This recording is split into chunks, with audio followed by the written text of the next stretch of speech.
avec les doigts. Ça fait au moins 3-4 fois que vous lui dites, mais il s'empresse d'utiliser ses doigts pour compter. 4 plus 3. Il vous fait 4, 5, 6, 7 et ça vous rend, oh là là, fou au folle. Parce que c'est vrai, la maîtresse lui répète. Il ne faut pas utiliser ses doigts pour apprendre et pour compter.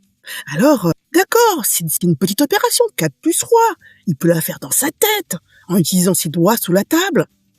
Mais si c'est 25 plus 19, vous voyez compter 25, 26, 27, 28, 29, jusqu'à 19. Ce n'est vraiment pas possible. Et puis, alors, ce qu'il fait, c'est qu'il pose 25 plus 19.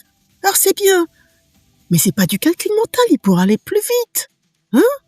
Parce que c'est vrai, on nous a interdit, vous aussi, rappelez-vous, d'utiliser les doigts, parce qu'en fait, c'était une charge mentale énorme, et qu'on comptait.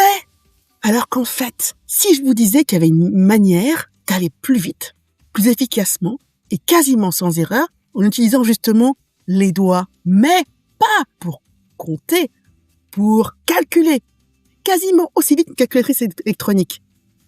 Si ça vous disait d'utiliser l'élément, l'outil le plus important pour apprendre, pour aller plus vite, c'est-à-dire notre corps et en particulier nos mains et nos doigts. Est-ce que ça vous dit? Eh ben c'est simple.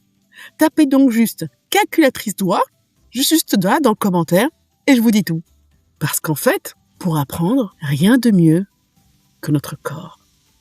Et vous savez, nos ancêtres l'avaient bien compris. Quand ils mesuraient en coudées, en pouces et en pieds, ben oui, ils utilisaient donc leur corps pour faire des mathématiques. Alors nous, on revient à l'essentiel, au corps et aux doigts pour apprendre grâce à la calculatrice doigt. Merci, chers parents mathématiciens, et je vous dis à très bientôt. À tout